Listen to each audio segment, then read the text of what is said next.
A veces confundimos a Jonás o el libro de Jonás y pensamos que solamente es la historia de un gran pez o una ballena, como dicen algunos, que se comió a una persona. Y eso es lo que conocemos de Jonás. Si le preguntamos a alguien, ¿usted leyó el libro de Jonás? Muy bueno. Una ballena se comió un hombre y después lo vomitó. Y pensamos a veces que ese es solo el mensaje, pero es muy corto. Eso fue algo que pasó dentro de esa historia.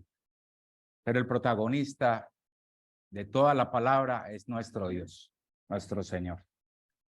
Y un hombre, cuando preparaba yo esta enseñanza, recordaba un hombre que se llama Josh McDowell.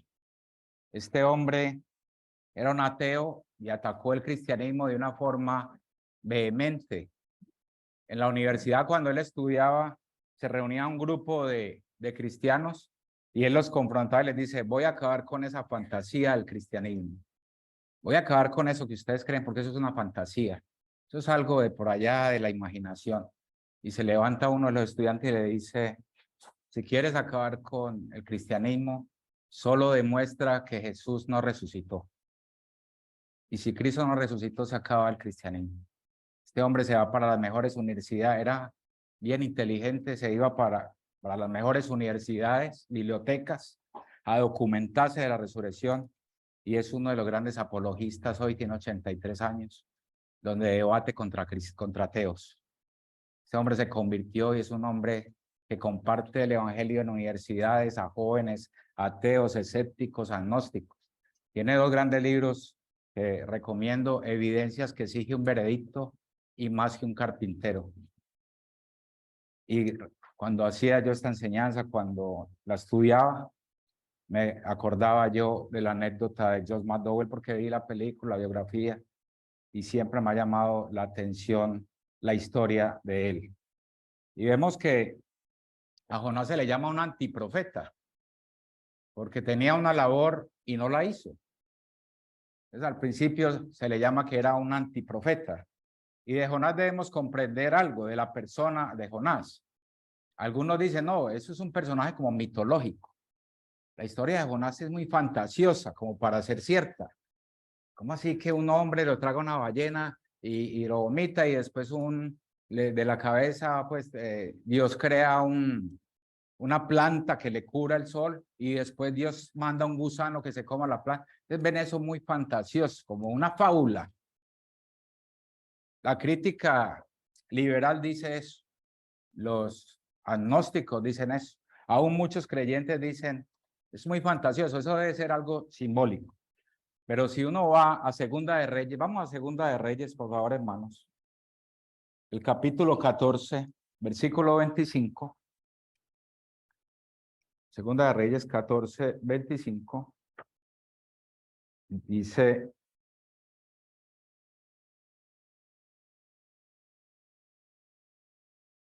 él restauró los límites de Israel desde la entrada de Amad hasta el mar de Arabá, conforme a la palabra de Jehová Dios de Israel, la cual él había hablado por su siervo Jonás, hijo de Amitai, profeta que fue de Gad-Hefer, porque Jehová miró la muy amarga aflicción de Israel. Dejémoslo hasta ahí. Entonces vemos que otro libro histórico corrobora de que Jonás, este Jonás, era un profeta de Dios y que lo hizo durante un reinado de Jeroboam II. Nos dice toda la historia de qué rey estaba gobernando cuando este profeta fue llamado. Y Jesucristo mismo habla de Jonás. Vamos a Mateo capítulo 12, versículo 39. Mateo capítulo 12, versículo 39.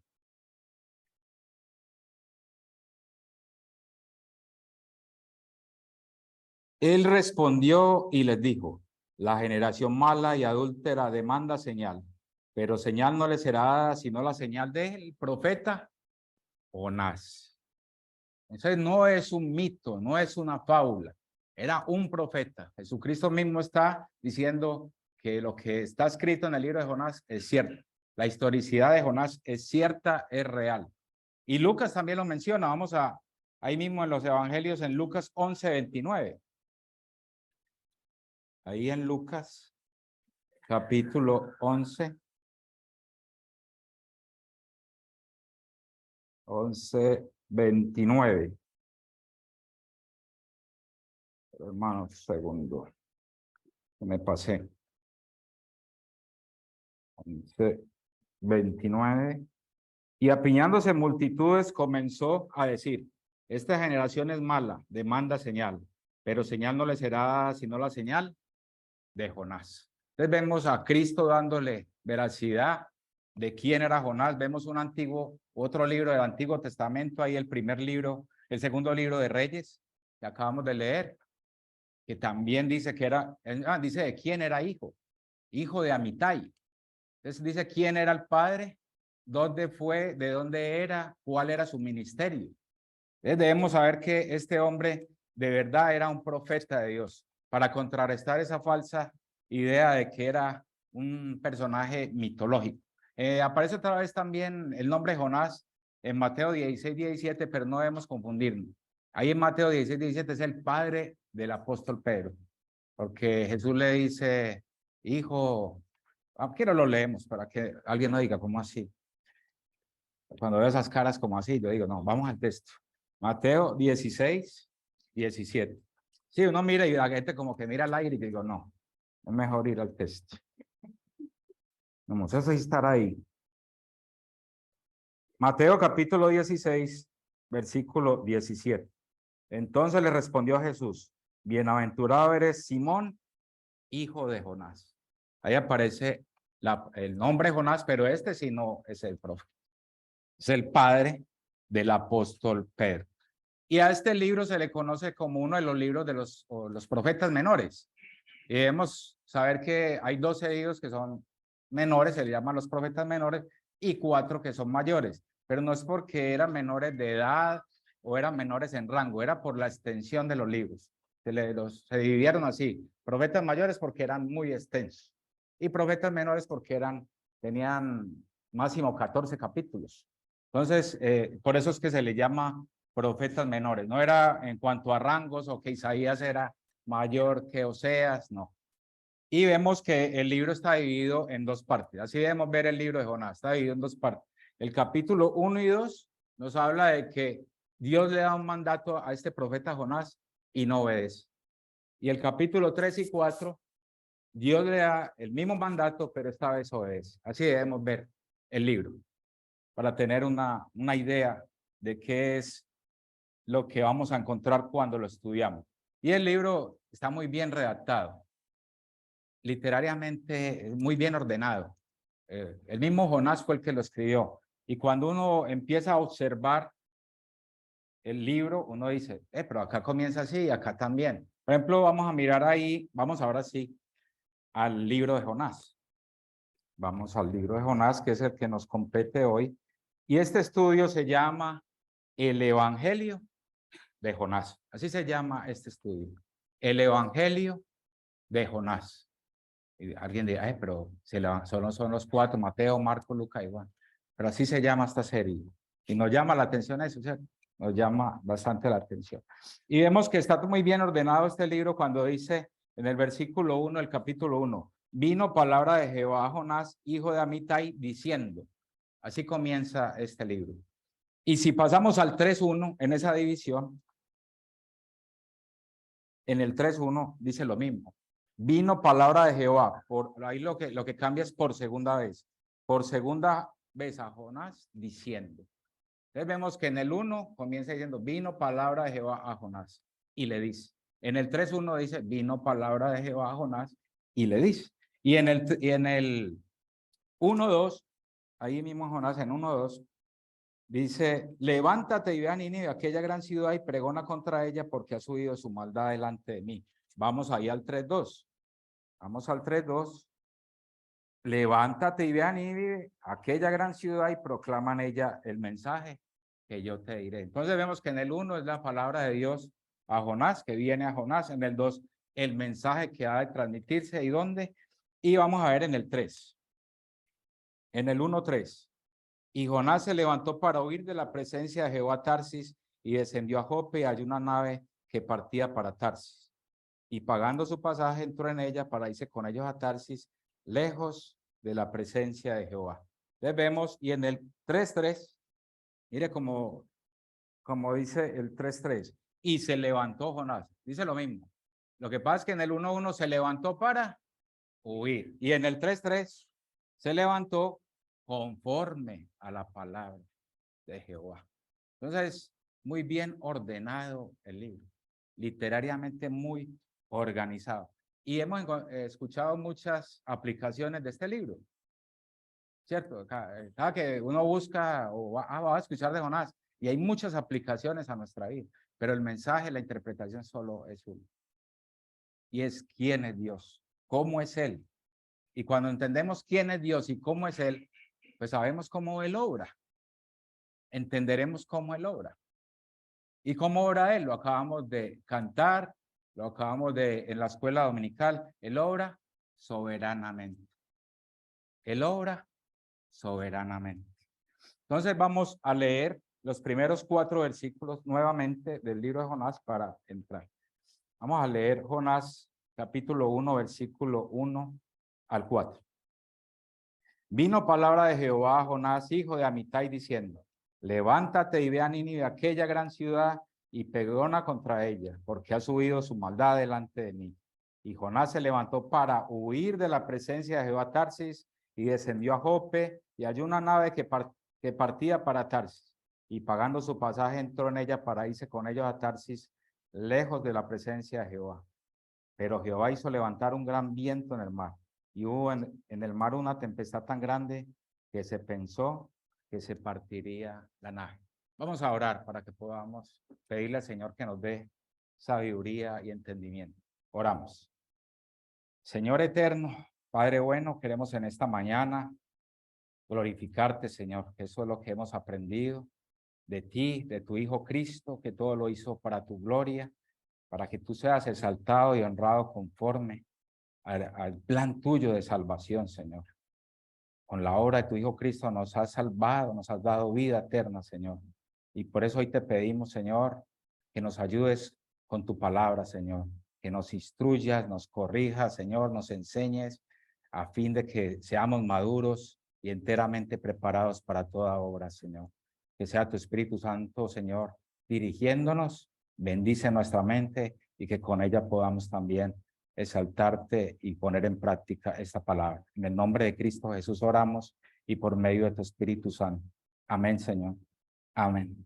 Entonces, hermanos, vemos desde el versículo 1 que Dios tiene un plan.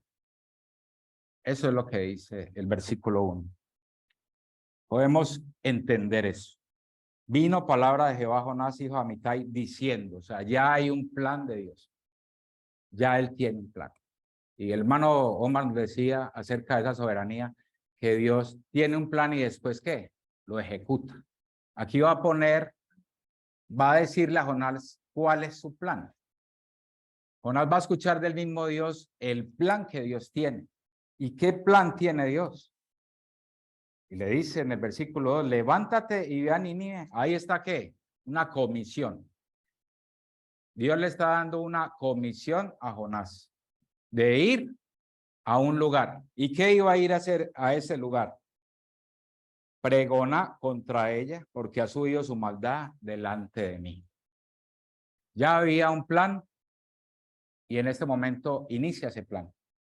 Y le dice, levántate y ve a esa gran ciudad y pregona esto, que ya su maldad ha subido delante de mí. O sea, está hablando de qué? De juicio. Sí. Y a veces pensamos de que Dios llega y Dios hubiera podido no mandar a nadie y los corta y ya. Pero ¿por qué manda a Jonás a pregonar eso? Buscando que se arrepientan. Buscando que estos hombres se arrepintieran y reconocieran que Él es Dios. Entonces, cuando Dios da esa orden, dice el versículo 3, como leímos, Jonás se levantó para huir de la presencia de Jehová. Mire que en el versículo le dice, levántate, y Jonás se levantó, claro. Sí se levantó, pero no para ir al lugar donde le habían mandado, para ir al lugar opuesto. Dice que el más lejos que encontrara. Dice que él iba hacia ese lugar, y ese lugar era España. Eso es el Mediterráneo, ese es el lugar totalmente opuesto a donde lo llamó. Y Jonás camina y va hasta ese lugar, paga su pasaje y él busca huir de la presencia de Jehová. Jonás era un profeta, él sabía que no podía huir de la presencia de Jehová. Él lo que estaba huyendo era del mensaje que tenía que llevar. Y tenemos que entender algo. Jonás, ¿por qué tomaría esa decisión? No quiero ir a Nínive, es lo que muestra con su actitud. No voy a ir a ese lugar. Hay que conocer un poco de Nínive. Nínive la fundó Nimrod. ¿Sabe quién era Nimrod? Ahí está en Génesis capítulo 10 y se le identifica como un fuerte cazador delante de Jehová. Y uno dice, bueno, pero pareciera que está del lado de Dios. Y eso lo que significa es que era un hombre valeroso guerrero que estaba en contra de Jehová. O sea que si alguien iba a decir, yo creo en Dios, y Nimrod le decía, no, aquí no va a creer en Dios. Y este hombre es el que promueve la Torre de Babel. Él es el que promueve esto y la gran ciudad, como decía ahí, y vamos a hacer una torre y nos ponemos nombre. Este era Nimrod y su nombre significa pez. Extrañamente eso. Y Nínive era la ciudad pez. Eso es lo que sabemos de Nínive y que estaba en Babilonia, o sea, los asirios. Eso es todo lo que es Mesopotamia, lo que es hoy Irak. Irak tiene gran historia bíblica. Ahí Ur de los Caldeos, donde fue llamado Abraham, en Irak. Daniel en el Pozo de los Leones. Tiene mucha historia. La Torre misma de Babel. El diluvio universal. Irak tiene bastante historia bíblica. Mesopotamia, Babilonia. Entonces vemos que este Nimrod es el que funda esta gran ciudad, pero ¿por qué entonces Jonás se rehúsa a eso? Dice, no, yo no voy allá, porque estos hombres eran sanguinarios. Estos hombres sabían que era que la gente sufriera. Cuando ellos conquistaban una ciudad, a los niños recién nacidos los estrellaban contra los muros. Eso hacían con un niño recién nacido cuando lo encontraban. A los guerreros, a los soldados, los despellejaban de a poco, vivo. Le quitaban toda la piel vivo. A la mujer en embarazo le rajaban su vientre y le sacaban el pelo. Y con los cadáveres hacían carreteras para que el emperador caminara sobre esos cadáveres. Jonás sabía eso y sabía que estos asirios pronto iban a llegar a Israel. Y él era nacionalista. Decía, esos perversos no merecen que yo vaya y dé un mensaje de Jehová. Es más, Jonás fue el único que se le dio esa. Los otros profetas profetizaban desde su tierra. A él le manda Dios a ir allá. Vas a ir es hasta allá. Y les vas a decir que juicio. Él dice, no, yo no voy. Por eso esta gente adoraba un dios, porque Nimrod era pez y ellos adoraban a Dagón, el dios pez. Y vemos que eran paganos. Jonás dice, esos desvergonzados, yo no, envía a otros. Dice que cuando se monta la nave, ahí vamos a ver un contraste en el versículo 4. Pero Jehová, eso es un contraste. Hay una orden, hay una decisión de Jonás, pero Jehová. ¿Qué significa pero Jehová? Dios tenía un plan y ese plan está en marcha. Es lo que está diciendo ahí. Pero Jehová, Dios va a alcanzar a Jonás, perdón. Dios va a alcanzar a Jonás. Y dice, hizo levantar un gran viento en el mar y hubo en el mar una tempestad tan grande que se pensó que partiría la nave. Era una tempestad, no la que acostumbraban los marineros, una tempestad que ellos sabían cómo sortear eso, pero esta era una tempestad enviada por Dios. Era totalmente diferente a lo que los marineros habían experimentado.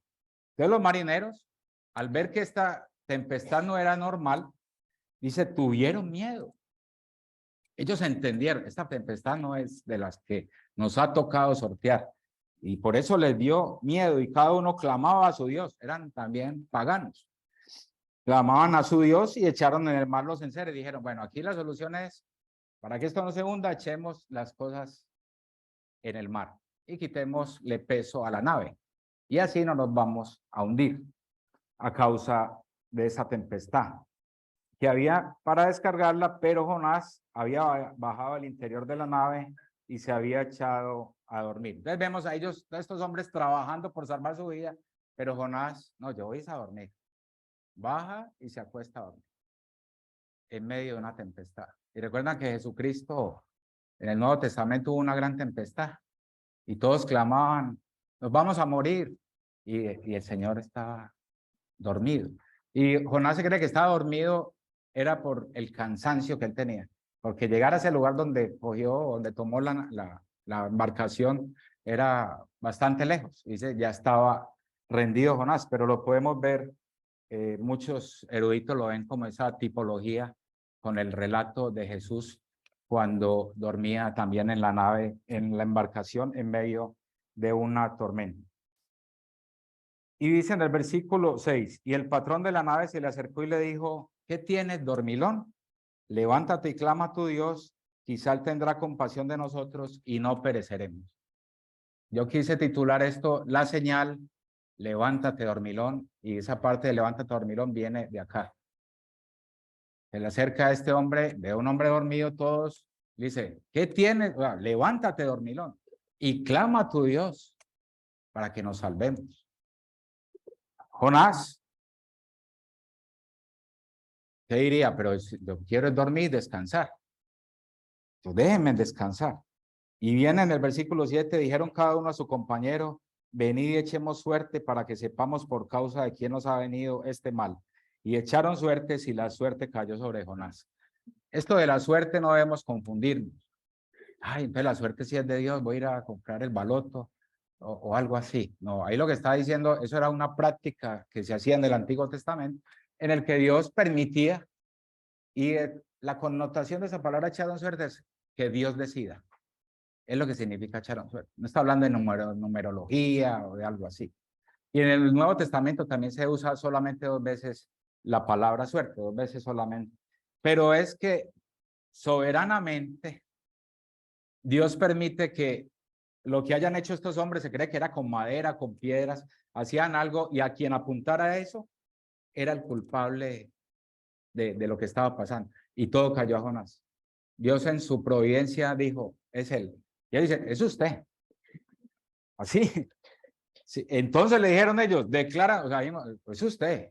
Decláranos ahora, ahí en el versículo 8, ¿por qué nos ha venido este mal? Y empiezan un interrogatorio de la Sijín. ¿Qué oficio tienes y de dónde vienes? ¿Cuál es tu tierra y de qué pueblo eres?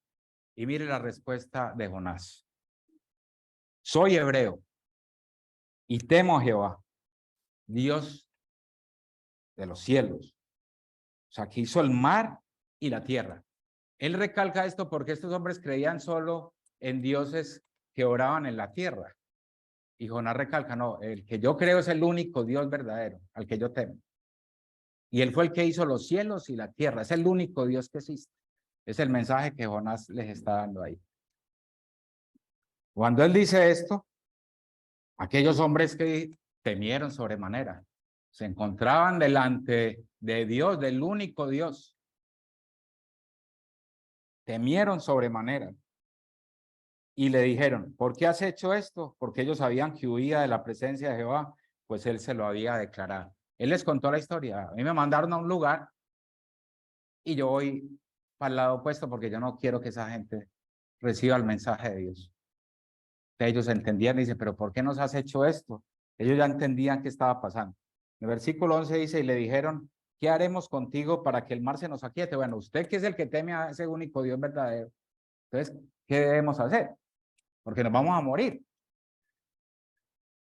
Cuando ellos le dicen a él eso, él contesta en el versículo 12, tómenme y échenme en el mar y se os aquietará, porque yo sé que por causa mía ha venido esta gran tempestad sobre vosotros. Entonces vemos que Dios está con ese plan, lo pone en marcha, soberanamente permite que todo caiga sobre nosotros para que ellos lo descubran, pero el plan de Dios está continuando. El plan no ha cesado. Lo que comenzó diciendo en el versículo 2, eso no ha cesado. Así, el que está comisionado quiera huir. Y Jonás no hizo lo que debía haber hecho, orar y arrepentirse, decir, Señor, estoy huyendo, listo, me arrepiento, voy a ir a dar el mensaje. Pero él prefiere decir, no, écheme al mar, yo me muero. Tremendo. Yo me muero, ¿qué importa? Pero el mensaje yo no lo llevo a Nínive. Él seguía, eran nacionalistas. Oh, yo soy de Israel, soy hebreo, y yo allá no voy a ir a unos paganos a predicarles ni a darles el mensaje de salvación. Eso es lo que decía Jonás. Pero conforme al propósito de Dios, ese plan se tiene que ejecutar. Y aquellos hombres trabajaron, ellos no lo tiran de una, ellos procuran conservar la vida de Jonás. Ellos dicen, no, este hombre es profeta de él. Y si lo echamos, estamos en problemas. Vamos a tener peores problemas que el que tengo ahora. Entonces ellos tratan, ahí en el versículo 13, aquellos hombres trabajaron para hacer volver la nave a tierra, mas no pudieron porque el mar se iba embraveciendo más y más contra él. Dios dice, no, esto no es así. Y está en su plan controlando ese mar. Mire que dice que la nave pareciera que se fuera a partir y no se partía. Y la tempestad crecía, pero de ahí no pasaba. Y ellos lo que hacían era tener más miedo, vamos a perecer. Entonces clamaron a Jehová, apenas vieron que no era así, no pudieron llevar la nave a tierra, no les quedó sino una. Entonces clamaron a Jehová y dijeron, te rogamos ahora, Jehová, que no perezcamos nosotros por la vida de este hombre, ni pongas sobre nosotros la sangre inocente, porque tú, Jehová, mire eso, has hecho como has querido. Empezaron a reconocer la soberanía de Dios. Tú haces como quieres. Es lo que estos hombres están diciendo. Y nos cuesta decir eso, ¿cierto? En un momento difícil nos cuesta decir, Señor, tú has hecho como has querido. Cuando llega una noticia trágica, nos cuesta decir eso. Señor, esto se ha hecho conforme a tu propósito. Has hecho como has querido. Reconocen, estos hombres empiezan a reconocer la soberanía de Dios. Y dicen, ya como no queda más, dice en el versículo 13, y tomaron a Jonás y lo echaron en el mar, y el mar se aquietó de su furor. Y mire lo que pasó cuando ellos se aquietan, cuando el mar, la tempestad se acaba. Lo echan allá y la tempestad se termina. Ellos dicen, wow, wow. ¿Qué produjo en ellos? Mire la soberanía de Dios. Unos hombres paganos adorando a otros dioses, pidiéndole, mire lo que sucedió. Y temieron aquellos hombres a Jehová con gran temor y ofrecieron sacrificio a Jehová e hicieron voto. Estos hombres se arrepintieron, conocieron a Dios, a ese Dios único. Ese día lo conocieron. Dios en su plan comenzó la salvación y empezó con los marineros. Empezó con ellos.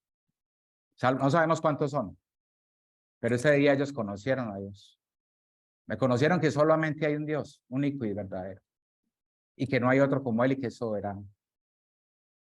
Y vamos a pasar a la idea de este mensaje de hoy, de este capítulo 1, y está en el versículo 17. Aquí está la idea de este mensaje de hoy. Pero Jehová tenía preparado un gran pez que tragase a Jonás, y estuvo Jonás en el vientre del pez 3 días y 3 noches. ¿Por qué pareciera que si uno divide estos 16 versículos, uno los divide que Dios da una comisión a Jonás, que el hombre tiene él huye de esa comisión y que Dios busca a Jonás para que esa comisión se cumpla? Esa es más o menos una división de observación. Del versículo 1 y 2, Dios le da la comisión a Jonás. El versículo 3 y 4 dice que Jonás huye, y la búsqueda de Jonás, los otros versículos, que todos son en una embarcación, del 5 al 16. Y este versículo 17 es maravilloso, hermanos. Como decía hoy el hermano, ahí donde uno ve, ¿verdad?, la soberanía de Dios y cómo toda la Biblia habla lo mismo y cómo está entrelazada la palabra. Ahí habla de que Dios tiene el gobierno sobre todo. Prepara un gran pez para que Jonás no muera. vemos la misericordia también de Dios para Jonás, para que no muera y vaya y haga lo que tiene que hacer. Vemos a un Dios gobernando su plan porque eso es parte de la soberanía de él. Lo explicaba el hermano Omar eso ahora en la escuela bíblica. La soberanía de Dios implica que él es el que tiene un plan, que lo controla y lo gobierna. Es lo que significa soberanía de Dios. ¿Qué quiere decir que Jonás estuvo en el pez 3 días y 3 noches? Eso es lo que tenemos que entender. Esto es la representación o la ilustración de la resurrección de Jesucristo. Eso es lo que significa que Jonás estuvo en el pez 3 días y 3 noches. No significa que, uy, tremendo, no. Significa la resurrección de Jesucristo. Y todo depende de la resurrección de Jesucristo, ya lo vamos a ver. Y para saber eso, ¿de dónde viene que si de verdad él habla de la resurrección? Vamos a Mateo 12, vamos al Nuevo Testamento. Y ahí nos vamos a encontrar si es verdad que eso significa que Jonás estuvo 3 días y 3 noches, significa la resurrección de Jesucristo. 12:38. Podemos leer hasta el 42. Más o menos. Entonces respondieron algunos de los escribas y de los fariseos diciendo: Maestro, deseamos de ver ti señal. Él respondió y les dijo: la generación mala y adúltera demanda señal, pero señal no les será dada sino la señal del profeta Jonás. Porque como estuvo Jonás, ahí está. Porque como estuvo Jonás en el vientre del gran pez 3 días y 3 noches, así estará el Hijo del Hombre en el corazón de la tierra 3 días y 3 noches. Los hombres de Nínive se levantaron en el juicio con esta generación y la condenarán porque ellos se arrepintieron a la predicación de Jonás. Hermano, a veces creemos o que necesitamos alguna señal para creer en Dios. Y ya esa señal ya se efectuó. Es la resurrección, la gran señal. Entonces, esta generación mala demanda señal, pero solo una le será dada: mi resurrección. No necesitamos otra señal. No, es que si de pronto un muerto se levanta y predica, la gente cree. No. Y vamos a ver por qué no. Porque la misma palabra dice que es a través de creer en la resurrección. Y el hermano lo leyó, o fue la lectura inicial, en Romanos capítulo 10. Vamos a ir a Romanos capítulo 10. Romanos 10, versículos 8 y 9. Romanos 10, versículos 8 y 9. Más que dice, cerca de ti está la palabra en tu boca y en tu corazón. Esta es la palabra de fe que predicamos. Mire cuál es la predicación. Que si confesares con tu boca que Jesús es el Señor y creyer en tu corazón que Dios, ¿qué? Lo levantó de los muertos, serás salvo. Es la resurrección. El evangelio tiene 5 aspectos. O sea, el ministerio de Jesús, su vida, su muerte, su sepultura, su resurrección y su ascensión. 5. Podemos verlo como lo hemos estado viendo, como eslabones de la salvación.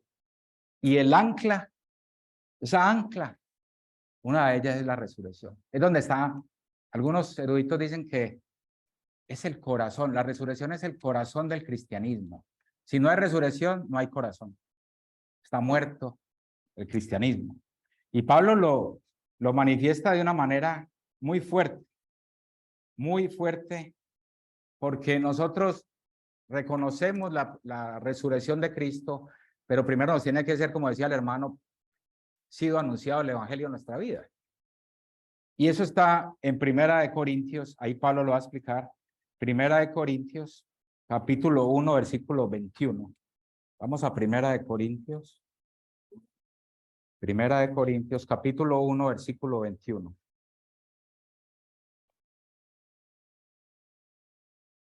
Pues ya que en la sabiduría de Dios, el mundo no conoció a Dios mediante la sabiduría, agradó a Dios salvar a los creyentes por la locura de la predicación.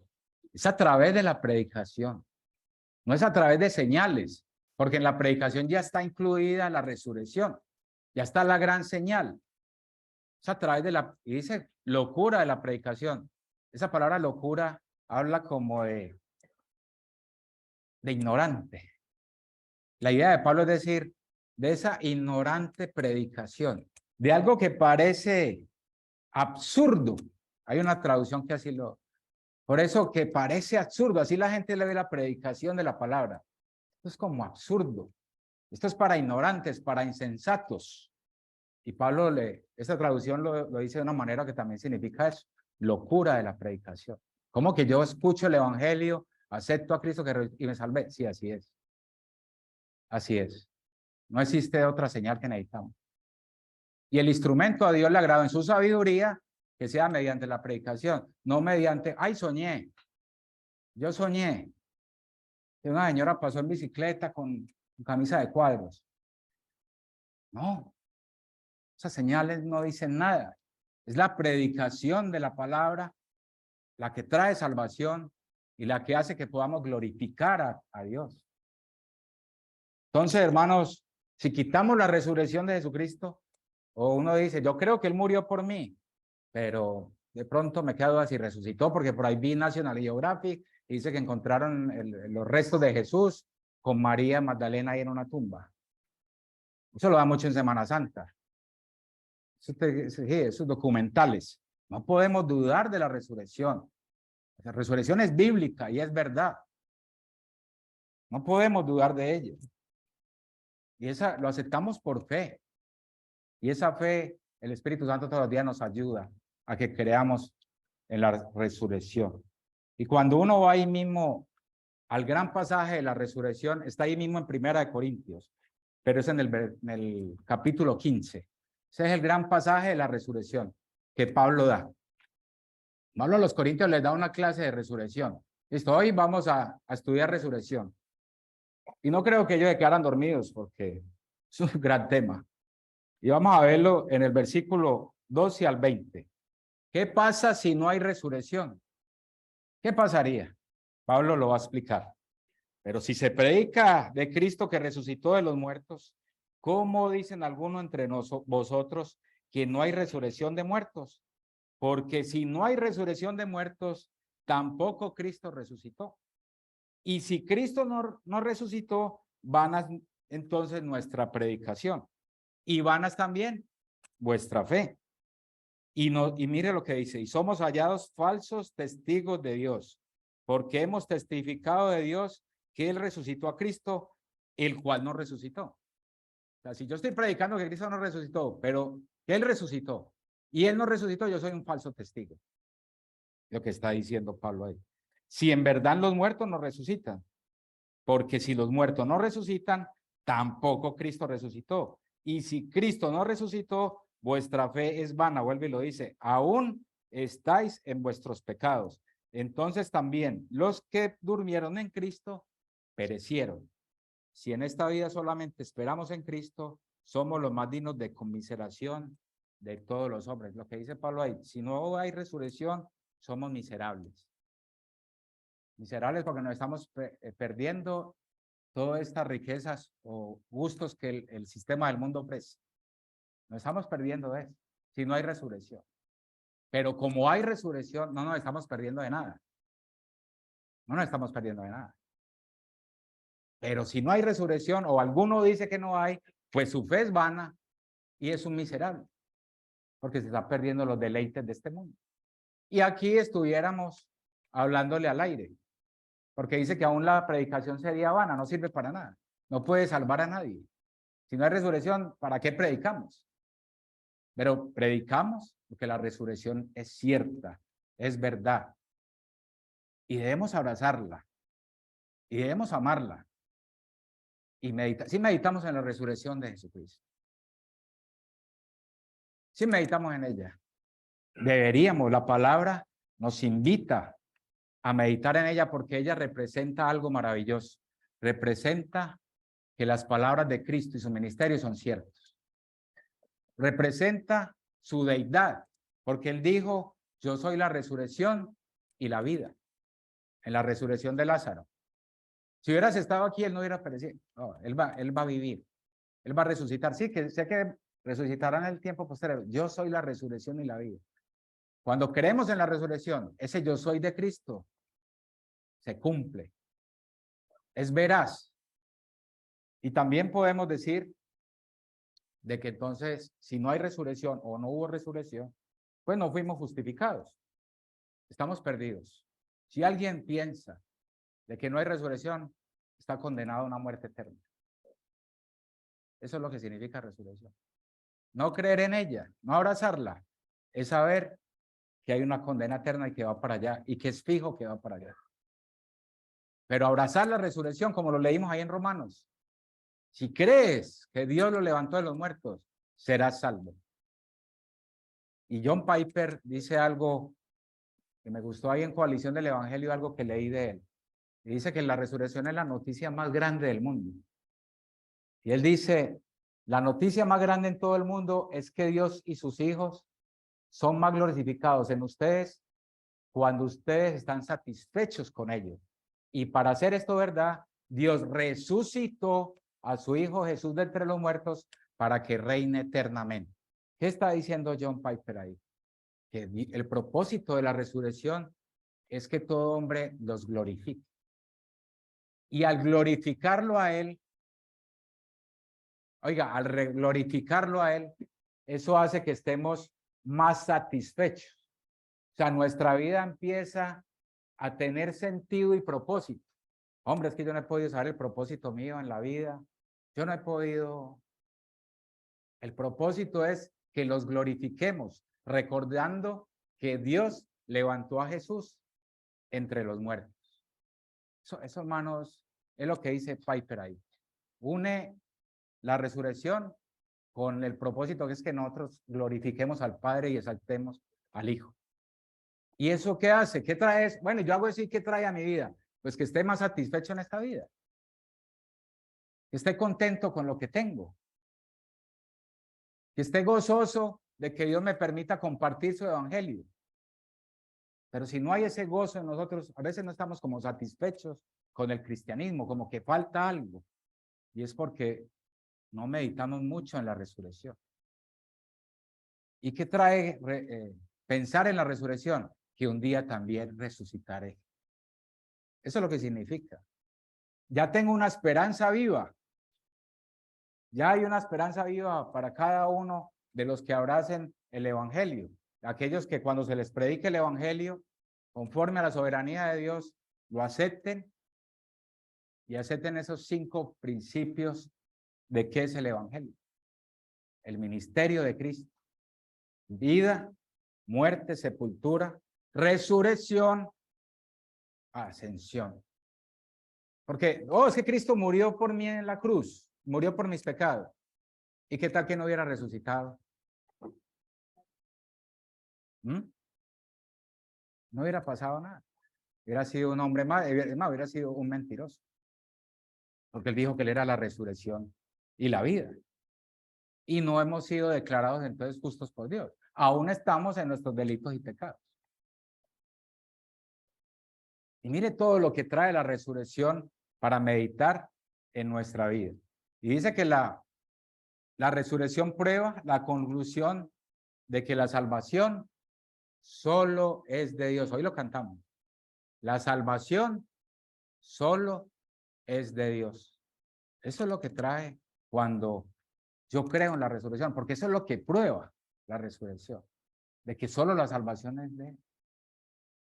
Y vamos a seguir continuando estudiando y vamos a ver que estos hombres, como leímos ahí en Mateo, estos hombres se arrepintieron de Nínive. Mire lo perversos que eran. Tristemente, 100 años después, Nahum dice que Dios acaba con esta tierra de Nínive. Pero esta generación se salvó.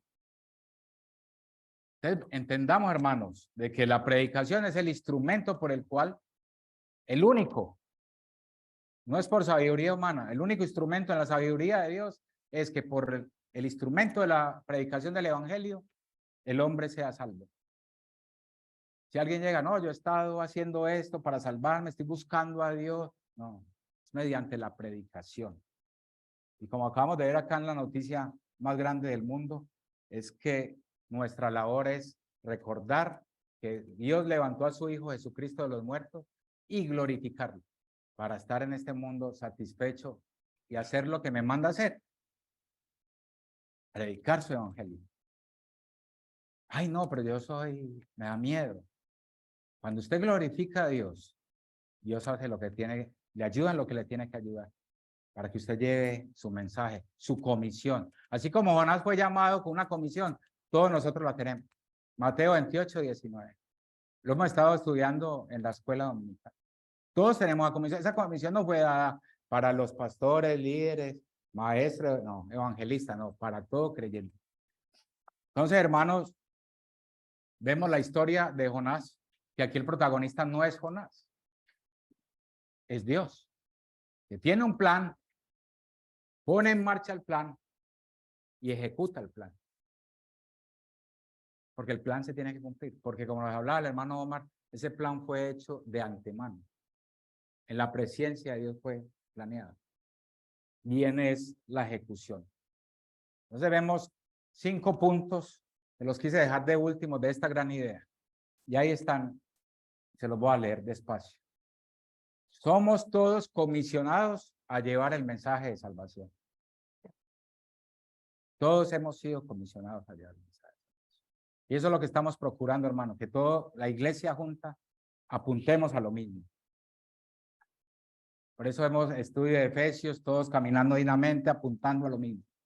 Comisionados a llevar el mensaje de salvación.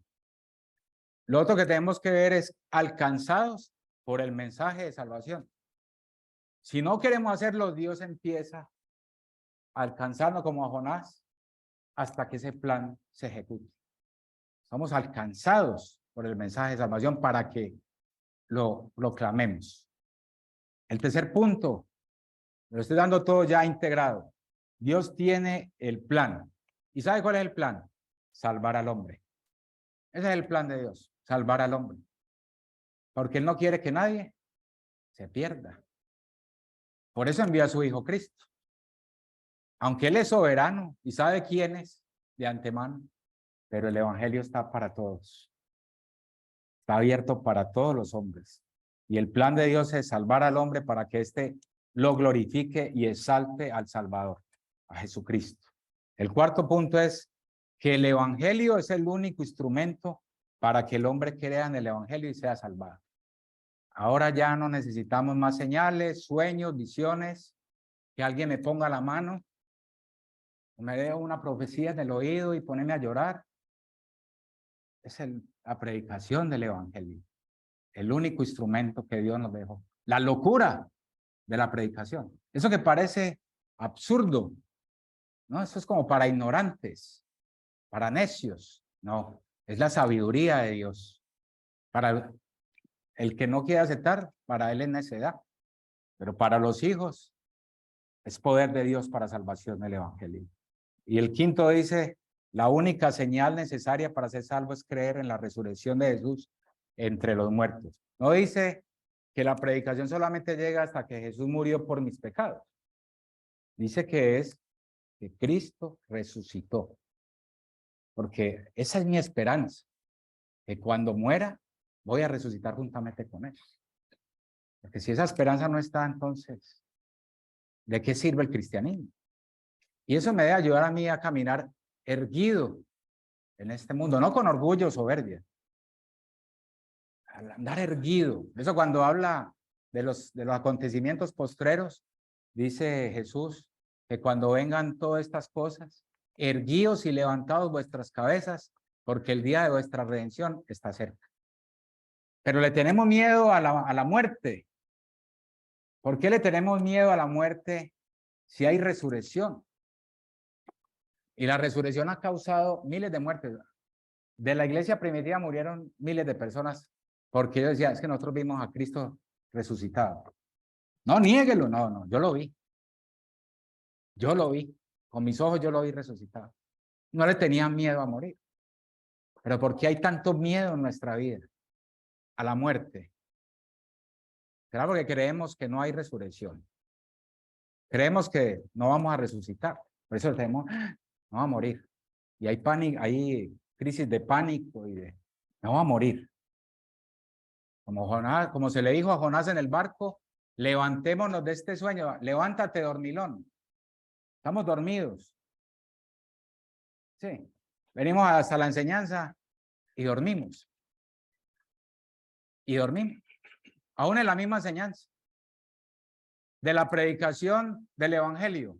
Y dormimos. Y así caminamos la vida cristiana, dormidos. Y las personas a nuestro alrededor, se les está moviendo el barco. Están en una tormenta que ellos creen que el barco les está partiendo. Y nosotros estamos, como Jonás, dormidos. Hermanos, tenemos un privilegio. Tenemos un privilegio, poder compartir el evangelio, poder decirles a las personas que Cristo resucitó y que hay esperanza. Y eso nos debe llevar a predicar el evangelio sin ningún miedo y no ser egoístas como Jonás. No, es que ese es muy malo, ese que dicen el mocha orejas. Señor es muy malo. Yo no creo que Señor, ¿para qué le voy a hablar si él no se va a arrepentir? No, esos hombres eran malos, sanguinarios. Y dice que todos se arrepintieron. Se cree que habían unas 600,000 personas en esa ciudad. Era bastante grande. Se cree que era la más grande del mundo en ese momento. Santa Marta tiene como 500,000 habitantes. Y ese pueblo tenía 600,000. Era más grande que Santa Marta. En ese tiempo era la ciudad más grande. Y todos se arrepintieron. Jonás se le encomendó algo fuerte, ir hasta allá. Y según dice algunos textos, él no era solamente decir, arrepiéntanse, no, todos los días tenía que ir a predicar eso. O sea, 40 días está diciendo, Dios los va a matar. Dios los va a destruir. 40 días. Yo no creo que al principio le hiciera muy buena cara. Pero al ver que era todos los días, ellos decían, esto es serio. Esto es serio. Entonces, no debemos temer a la muerte. Debemos predicar el evangelio. Y la gran señal ya se efectuó. Hermanos, no hay necesidad de esperar más señales. Ya se efectuó la resurrección. Cristo lo dijo, no necesitan otra señal. Me levantaré de los muertos. Y así lo hizo. ¿Crees esto? Entonces debemos vivir satisfechos. Si no has recibido al Señor, hoy hay una gran noticia. No necesitas ninguna señal para entregar tu vida a Dios. Solamente es a través de la predicación de este mensaje, de este evangelio, en el cual si tú lo crees, que Jesús murió por ti, pero que resucitó también de los muertos y ascendió, serás salvo. Si de pronto alguno dice, yo todavía me falta, creo que todavía no soy salvo, estoy luchando con eso, puede acercarse a los pastores y ahondar en este tema de la resurrección. Recordemos esos 5 aspectos, hermano, de la salvación. No dejemos de meditar en ellos. No nos cansemos de eso. Apasionemos, como decía el pastor. Tenemos que tener pasión por el evangelio, pasión por la escritura. La resurrección debería apasionarnos por el estudio de la palabra. Y hay muchos textos de la resurrección. Cuando uno empieza dice, wow, ¿cuáles son los que voy a decir? Habla de justificación, o sea, de todos los temas están incluidos en la resurrección. Y ese es el mensaje que el Señor nos trajo esta mañana. Jonás no es el protagonista, es Dios y su plan soberano de salvar al hombre. Y lo ha hecho con una gran señal, la resurrección de su Hijo Cristo.